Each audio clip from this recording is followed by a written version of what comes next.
If you want to hear insights from somebody who is on the cutting edge of trading cards, NFTs, and fractional ownership, then you want to hear this episode. You've been invited to the Owner Suite, where we get down to business with the movers and shakers in trading cards, NFTs, rare collectibles, and other alternative assets. Click the subscribe button so you can keep coming back. Now welcome Geoff Wilson, the sports card investor. Hello, and welcome to the Owner Suite. Can you imagine turning down $1 million from somebody who wants to buy an NBA Top Shot moment that you own? Well, that is exactly what today's guest, Jeremy Levine, did. He has a huge assortment of NBA Top Shot moments, and he's turned down some big offers, including $1 million for one of his Zion moments. But being a big NBA Top Shot investor is just one of many things Jeremy does. He's also an investor in trading card marketplaces and trading card fractional ownership sites, as well as being the founder of several successful companies of his own. He was the founder of Draft.com, a popular fantasy sports company that sold a number of years ago. And he is the founder now of a company called Underdog, which is also making big waves in the fantasy sports space. So we've got a lot to talk to Jeremy about today. Tons of great, insightful nuggets when it comes to building businesses and when it comes to investing and entrepreneurship and launching new products. You're going to love the conversation. Welcome, Jeremy, to the Owner Suite. But first, I'd like to remind you that this episode of the Owner Suite is brought to you by my growth agency, 352. At 352, Geoff and his team work with growth stage and enterprise companies to drive new revenue. They're experts at bringing your business to new customers and markets, building and launching digital products, and pioneering new ventures. Learn what they can do to grow your business by visiting growwith352.com. That's growwith352.com. 352. Let's do what's next. Jeremy, welcome to the Owner Suite. Thanks, man. Awesome to be here. Yeah, and you look like you are in some exotic background there. Tell us first of all where you are for those of the Nothing too crazy, but in Miami for the month. Enjoying some sun. I hope you're having a great time down there. Miami is a lot of fun. I know you're doing a ton of interesting things in the NFT space, the trading card space. You're a serial entrepreneur. So there's a lot of great ground that we can cover today that I think our listeners are going to be really interested in. But why don't we start, Jeremy? Just give us a little bit kind of about your early background. Like, where did you grow up? How did you get into entrepreneurship to begin with? That type of thing. Yeah, for sure. So I grew up in Boston, in Cambridge, Massachusetts, actually. And went to college to study entrepreneurship, or at least that's what I majored in. And as soon as I graduated, actually kind of right before graduating, started a company called Star Street. And the idea then was it was a sports stock market. So it's so similar to so much of what's happening now, both with sports cards, with NFTs and NBA Top Shot, and what Dapper Labs is doing, with a company we're both invested in, what Dibs is doing.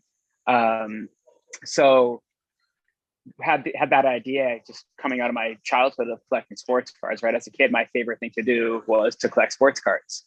And I always wanted the rookie cards or the players I thought were going to be good because I thought down the line I could sell them for more. Unfortunately, I always picked Vince Carter over Kobe. So that didn't turn out so well. But well, Vince Carter's cards have been going up. They're not quite Kobe's cards, but Vince Carter, his cards are respectable. I could have done worse. I definitely could have done worse, but there's a big gap there. But yeah, so I had that idea in college, just kind of thought that should exist, and went after starting it. And that's kind of, that was the foray into entrepreneurship. So Star Street, it's really interesting because, as you said, there's a lot of similarities between the idea you had there and a lot of the things that you're now seeing become really successful in the, kind of digital collecting world and sports card world. I mean, I think there's elements of it that you can find in Dibs, that you can find in Star Stock, that you can find in Top Shot, as you said. But you had this idea many, many years ago. When did you first start pursuing Star Street, and how did that come about? Yeah, it was 2009. It was actually the summer going into my senior year of college. So that was 2008. Then when I was kind of started mocking up how I thought the marketplace should work to kind of create a functioning sports stock market. then as I graduated, I kind of just hopped right fully into doing it, or kind of even started the final couple months of college, moved back home to Boston, tried to get into all the accelerators, Y Combinator, Techstars, or one Founders Institute that I'm not sure is still around, and got rejected from everything. So moved back home to Boston, and just started trying, going to every event I could, finding people on the internet who seemed like they could be engineers or seemed like they had money, and just trying anything. And it was definitely I had no money, no connections, not technical. It was a journey for sure. It took a couple of years to raise any money and like really get it moving. But ultimately we did. Yeah, and that's a difficult journey for a non-technical founder who wants to pursue a product like that can often be met with resistance from investors. It can be hard to get off the ground. So how did you overcome that hurdle? Yeah, especially as a 21, 22-year-old doing a business idea that multiple venture funded companies at that point had failed, that most everyone thought was illegal. So it definitely made it tough. And I mean, I don't think there's any real secret there. You just got to keep going. If you believe in it, you just got to keep pushing. So it took me a while. I probably got turned down by the first 300 investors I pitched, and just kept going. And ultimately kind of had to question, hey, am I crazy or are they crazy? And ultimately just kept convincing myself that we had the right idea and we could build something, and just kept going. So you were finally able to secure the money, and is that when you started to kind of build out a tech team and started to really pursue it? Yeah, I had found a couple of engineers earlier on. The first couple I found on Craigslist, actually, and then had another join, got into Techstars in 2010, and had one join, Niccolo, who became my co-founder, and was the CTO at Draft as well. He joined right as we started the Techstars program, so started to get some momentum, but still struggled to raise money. Kind of raised bits and pieces, and then as we raised more, we're able to kind of continue to scale the thing a little bit more. Yeah, well, it's quite an accomplishment. 300 investor pitches to finally get to the funding point. But that's, the type of perseverance it can take in the early stages. Now, once you finally got over that hurdle, you've got the money, you've got, you're starting to finally run with the idea. What were the biggest obstacles at that point during your growth that you had to overcome? God, they never end. Fundraising, especially back then for me, was always really challenging to convince people to believe in this. The sports stock market concept back then, God, I wish I knew what blockchain was, but we created a virtual assets marketplace. I think we were the first person to ever use that term. And it worked, and you could buy and sell shares of players and make real money based on their performance. But ultimately, we just weren't able to acquire the users we needed and really scale it. We saw the early traction of daily fantasy. So FanDuel, another company, DraftKings didn't exist at the time, and said, hey, let's build a version of a daily fantasy game. So we did that. This is 2000, beginning of 2011. Maybe beginning of 2010, we launched it, and built it in 6 weeks, launched it, and within 2 weeks made more money than we ever had in this prior 2 years doing the sports stock market. So I think it was 2011, and pretty quickly realized, hey, this is where we should focus. So then started building out more kind of daily fantasy games. DraftKings came a bit later. Ultimately learned a lot through that process, and kind of learned that there's times where you need to be more aggressive. FanDuel and DraftKings came out and just raised a bunch of money, spent a bunch of money, and really, really prioritized growth. There was a time probably later in that year when we were 4 people, DraftKings was about 40, and we were neck and neck, and ultimately they just scaled past us. So I learned a lot that was really valuable then. We ended up selling the assets of that business in 2014 to both FanDuel and DraftKings, and then used the capital from that to start building Draft. So Draft was the same entity, same cap table. And we had a sale a different sale that had fallen apart right before selling the assets. And we were kind of, there were multiple points where I think most people looked at our business and said, hey, this business is dead. And that was definitely one of them. But we ended up taking the capital, starting to build the vision we had for Draft, and ultimately kind of parlayed that into success with Draft. That's really interesting. Now, wasn't Draft competitive with FanDuel and DraftKings? It was slightly, it was a different game. So the game we ultimately offered at Star Street was a salary cap daily fantasy game, just like FanDuel and DraftKings offered then. Draft was a different game. It was mobile forward. It was kind of a way simpler, more casual game based on snake drafts, right? So I make a pick, you make a pick, and we go back and forth. So it was quite different, especially when we started. It was very much like Words with Friends for fantasy. We used to say with kind of money on the backside. So it was a different game, though. Yeah, it was in the same space, and it was still real money fantasy. So it definitely was somewhat competitive. Yeah, I was just surprised that DraftKings and FanDuel would have bought some of the assets, some of your early fantasy games, but then, actually supplied you with the cash then to actually kind of go on and, build another somewhat competitive product in the space. Yeah, they knew. I called them and basically everyone in the industry and said, hey, we're selling our assets so that we can go build this game. What are you interested in? And ultimately, I think at that point, no one thought we had much of a shot from there because it wasn't much money and it was kind of starting over. But we were able to turn that into something. Awesome. Well, that's really cool. What I think is a real interesting takeaway from that story is your company that you had the original vision for. It kind of morphed a few times along the way. I mean, it morphed from the original Star Street stock market for players. And then you found some traction around the daily fantasy games.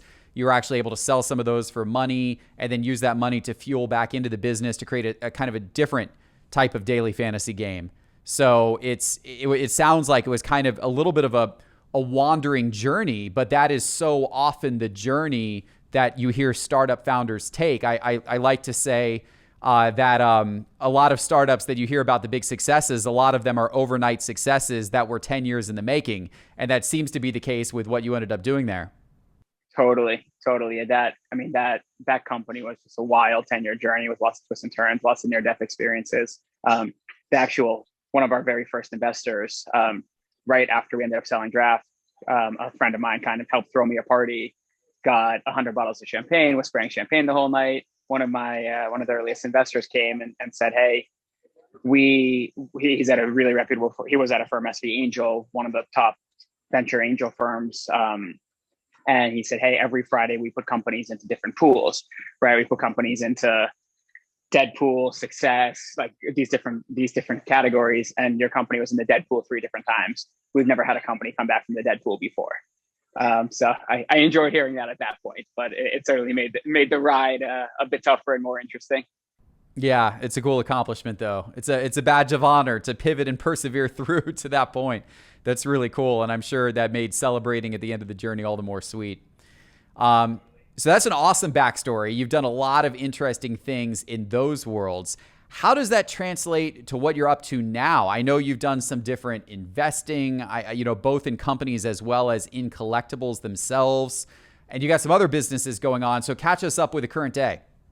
Yeah, so I mean, it parlayed itself very much into one of the things I'm working on now, which is a company called Underdog, where I'm the chairman. The founding team is a lot of the early team from Draft, and that's another real money fantasy sports business. So we're able to take a lot of the learnings from that 10-year journey and continue to build on kind of what we set out to do with Star Street and then Draft. And that business is going tremendously well. We just raised, and I think by the time this airs, we'll have announced our Series A fundraise from a bunch of amazing investors. Company's about a year old and just kind of the rare company, much different than the last journey where it feels like just about everything is going exactly according to plan. So that's been a blessing, and that's been a really fun company and really fun for me to be involved in a slightly different way where I'm not the full-time CEO running the company. That's Brandon, who was one of the first employees at Draft, and watching him kind of grow into that role and do an amazing job at Underdog.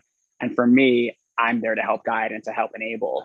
And so it's been a really fun, rewarding role, and it's working as well as could be. So that's been one of my focuses, and definitely got a bunch more going on. And as you know, towards the end of last summer, just kind of got re-excited by sports cards and dove in really aggressively. So now built up quite a collection, have a bunch of sports cards, have gone into NFTs and Top Shot. Luckily got there somewhat early in January after spending some time talking with Rohan, their CEO, who's super impressive before that. And that's kind of opened up a whole new world as well. Yeah, lots of awesome things happening there. I want to dive into those areas a little more. But I'm curious with Underdog. So It sounds like you guys are off to a great start there. What is it? What made you get back into this? What made you say, hey, I want to take my learnings from the past, but I think I've got a different approach this time that's potentially going to yield a great result? Yeah, it was the opportunity. A lot of the early teams said, hey, we want to do this again. We want to work together again. There was a specific game that Draft had called Best Ball, which is a season-long form of fantasy that takes no management. It's my personal favorite form of fantasy, where you do a draft, but after the draft, there's nothing you do. So there's no setting your lineup, there's no waiver wires, there's no trades. Each week, you get the points from the top players at each of your starting positions. So it's this really fun time capsule event where you can do it whenever you want. There's fast drafts where you can hop on and do a draft in 30, 40 minutes, or there's slow drafts where the pick clock is 8 hours. So you can join as many of them as you want, pauses overnight. Basically, once a day, you just have to open up your phone and make your picks. And of course, you can set your queue beforehand. So it's pretty easy. You're just picking from the top of your list. So it's something you can do even when you're really busy. Draft had that game. Draft got acquired by a company, Paddy Power Betfair, in 2017. The CEO who acquired Paddy Power Betfair, or who acquired us at Paddy Power Betfair, he left kind of soon after acquiring us. New CEO came in, new CEO acquired FanDuel, forced Draft to merge into FanDuel, and ultimately FanDuel ended up killing the Draft product. So there was this opportunity there because the product no longer existed. And especially that best ball game. And if you went on the internet when FanDuel announced they were shutting down Draft, on Twitter, there were probably over 1,000 tweets of people kind of lamenting the end of Draft and saying they were going to miss best ball. And when that happened, I think a lot of the group said, hey, we should build this. People love this game. They should exist. So that was kind of the start of Underdog, and it's evolved since then. But that's the marquee game we offer, is that best ball game. Very cool. So this time around, you have the advantage of, having the proven idea, having the team, having more of a clear vision, certainly, than you did the first time when you had to figure out a lot of that stuff. But even with that said, are there any challenges you're running into? Is it just smooth sailing, or are there things that you're still needing to try to figure out how to overcome? There's always challenges. I think we know the path. We know a lot more how to overcome them. But I mean, look, it's to build a great business, you've got to have great people involved, and hiring great people and bringing great people together and enabling those great people to succeed it's always a challenge. I think we're really well set up and really well advantaged, but there's always challenges along the way. Yeah, that is business. Business is 2 steps forward and 1 step backwards a lot of times, right? If things are going exceptionally well, maybe it's 3 steps forward for 1 step backwards, but it seems like you always stub your toe every now and again. Totally. So so that's really interesting with Underdog. And so obviously you helped found that company. You've got a team that's running that. But you've also placed some chips with other companies as well. As acting more as an investor. I know there's other ventures that you've been supporting within the collectibles, alternative asset world. Tell us a little bit about that, and then also why in particular you thought that these were good investments for you. Yeah, for sure. There's a handful that kind of touch this world. And I mean, it started for me towards the end of the last summer, when I just kind of really started to realize, had light bulbs go off in my head of like, something's happening here. And there wasn't much out there in terms of infrastructure. The marketplaces were predominantly eBay, the tools and content and data sites. I think you were kind of just starting to scale into something. And for the most part, the tools out there weren't very good. The content, it wasn't very good. The marketplaces weren't very good. The experiences weren't very good, but this is something people love to do and still kind of persevere through that. And I started to see that there was going to be innovation, and there were going to be entrepreneurs coming in to improve the experiences all along the spectrum. So my first investment in the space was a company, Starstock, that I'm sure a lot of the people listening to this are quite familiar with. They've done a phenomenal job. They're one of their founders, their chairman, is Nigel Eccles. Nigel was the founder of FanDuel and has been a really good friend for a really long time, as we were kind of always friendly competitors and always had so much respect for him. He introduced me to Scott Greenberg, who's the CEO of that. And we spent some time chatting, and Scott really helped me in my early journey in sports cards.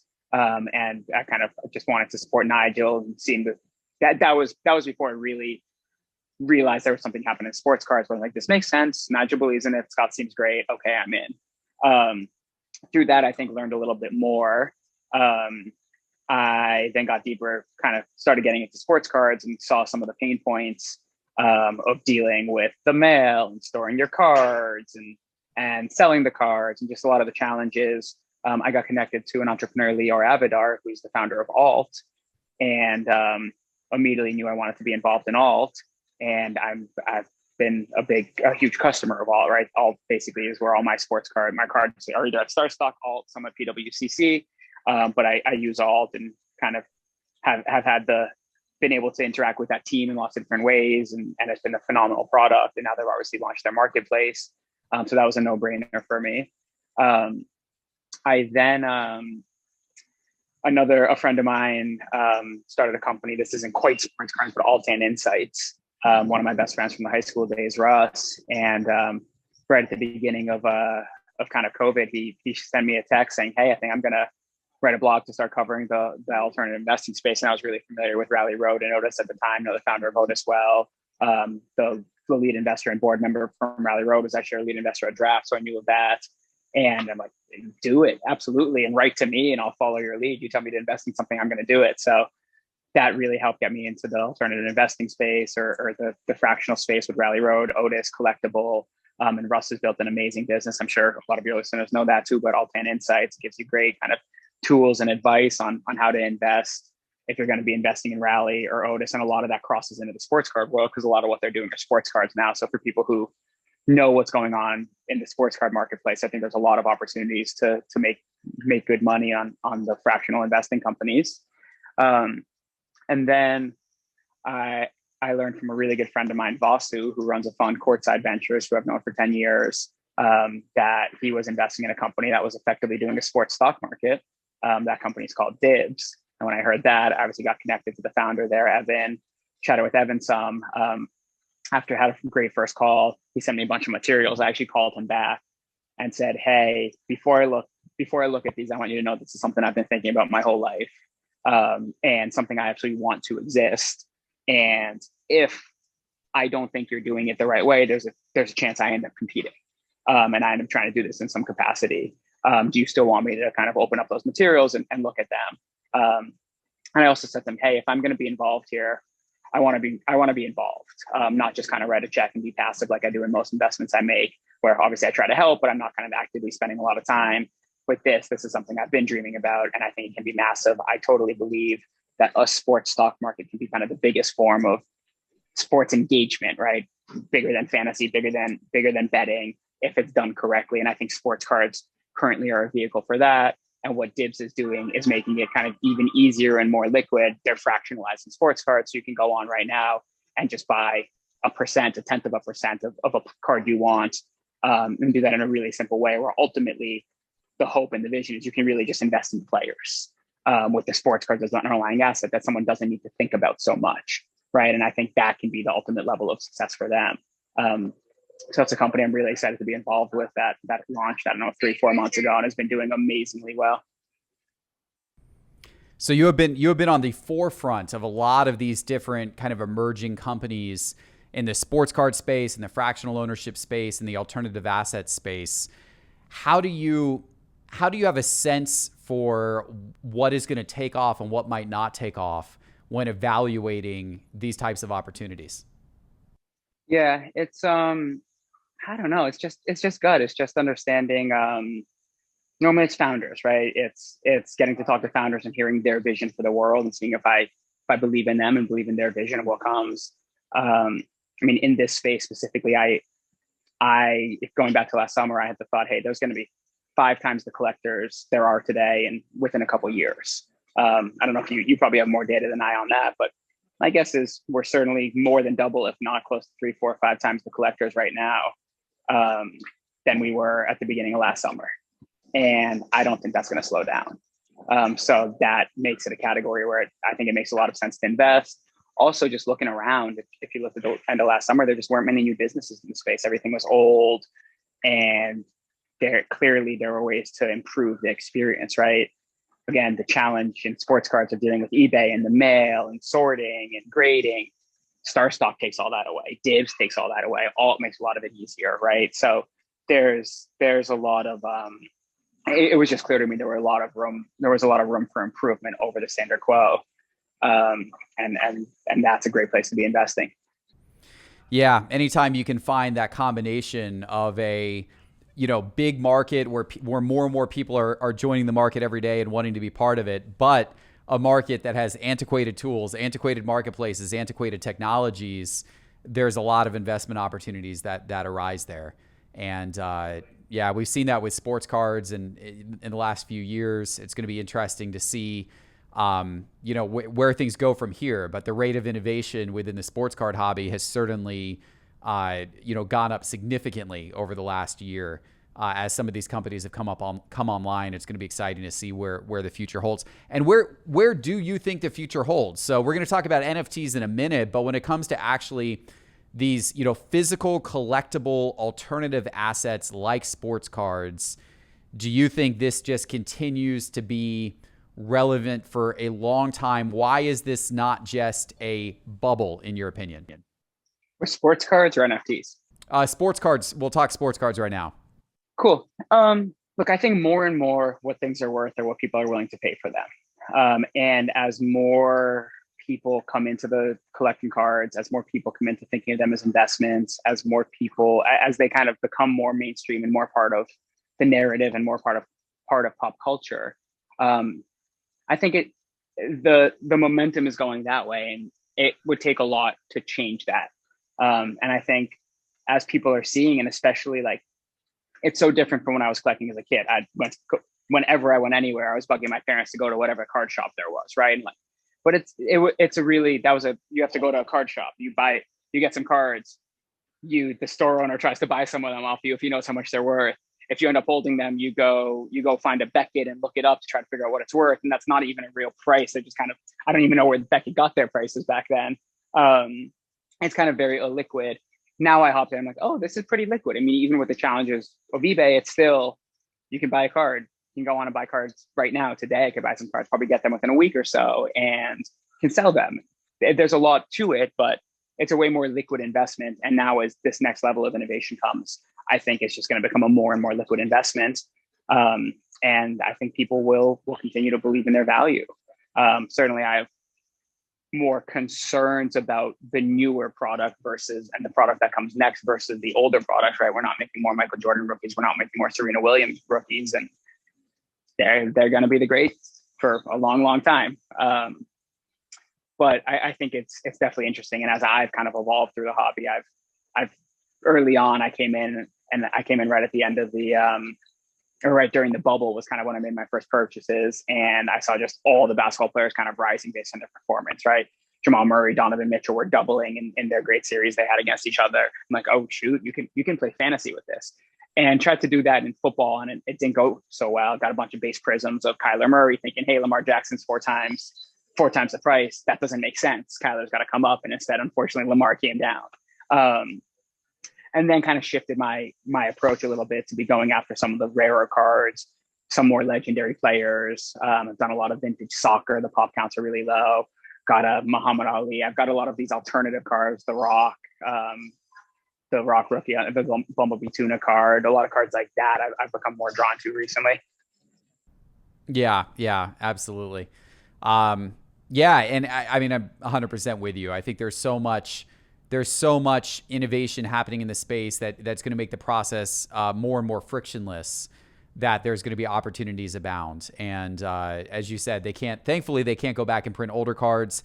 The manufacturers seem to, have a mindset of, hey, we want to not totally overprint the way that we did, back in the late 1980s. But at the same time, you are seeing more and more product come out, more and more variations come out. So, you have to be a little bit skeptical of some of the modern stuff. I don't think we've reached an oversaturation point yet, but it could be going in that direction. But certainly for a lot of the classic stuff. And as you mentioned, some of those alternative cards are actually the ones that have escalated the most recently. So it sounds like you were ahead of the trend on some of that. Yeah, that's been going well. It was really interesting. So I went home to my parents' place over Thanksgiving after I kind of got into sports cards, and went up to my attic and looked at all my old cards and kind of tried to see what I had of value. And it was just a a reminder to not get drawn into the hype of the current rookies so much. You get it right, obviously it pays off big time, but there were so many players that I remember being so excited about: Stephon Marbury, Kerry Kittles, Antoine Walker, over and Chauncey Billups, over and over again. Even Ray Allen. I mean, you look at what Ray Allen's are worth, and you look at what a Tyler Hero's worth today, and the Tyler Hero's worth more. And the top 0.1% of Tyler Hero's career is he's Ray Allen, right? It is extremely unlikely. And so that was a good reminder for me, and has led me more to, hey, go after the legends that are already legends. Yeah. Yeah, absolutely. And you're right. Some of those players you mentioned, like Chauncey Billups and Ray Allen, those are great players whose cards are actually not worth that much today. So you really have to have that, almost that greatest of all time type of level for cards to sustain. Some of the younger players might get there. You might see Luka be that. Maybe you'll see someone like Trae Young or Jason Tatum or Donovan Mitchell or maybe Zion. Some of these younger stars, maybe they'll get there, but it's hard, and they really have to excel throughout their career to be able to have those types of values long term. So I think a diversified portfolio is important. It's important when it comes to any type of investing, whether it be traditional investing in the stock market or whether it be investing in businesses or investing in cards. Some diversification is certainly key. It's okay to take a chance on some of the younger guys, but make sure that you're also backing it with players who are more proven, or some of the more rare cards, some of the Hall of Famers, whatever that may look like. Well, Jeremy, I would love to talk about NFTs, because you were very bullish on NFTs from pretty early on. And by pretty early on, I mean, going back just a few months, because the space really, when it comes to things like Top Shot, it really hasn't been that old of a space. But I remember talking to you put a big investment into Top Shot early, one that actually got some, attention, some publicity, because you were bullish in Top Shot and in where that could go. And I remember talking to you right around that time and saying, okay, what's the thought process here? Why are you putting that type of money at risk in these NFTs? Tell me more about that and what the thought process was. Yeah, for sure.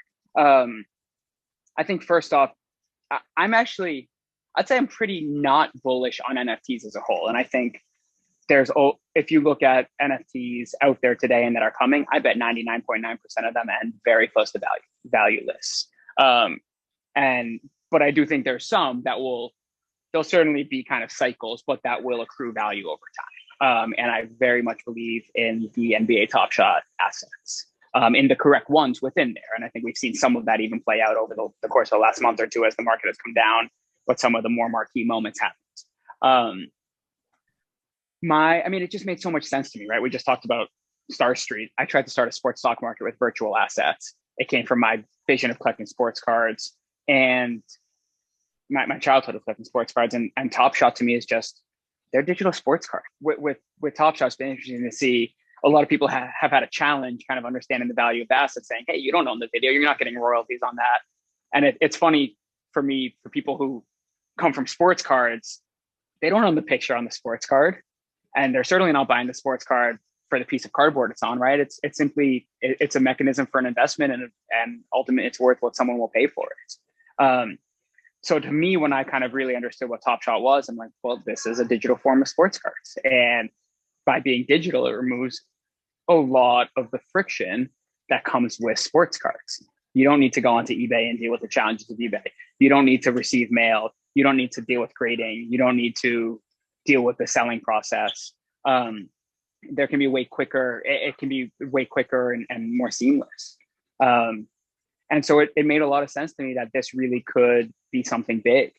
And then I started to think how big, and kind of pattern matching and looking in the past of the digital replacing the physical.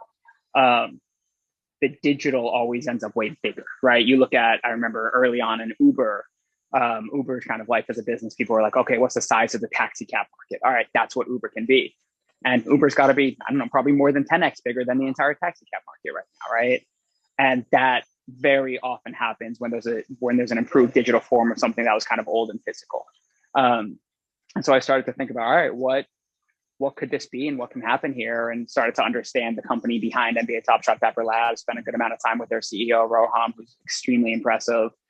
Started to understand the vision, started to understand what could come there and all the levers they had, the marketing levers. I mean, they've barely even done marketing yet. And it just made so much sense to me that this could be massive.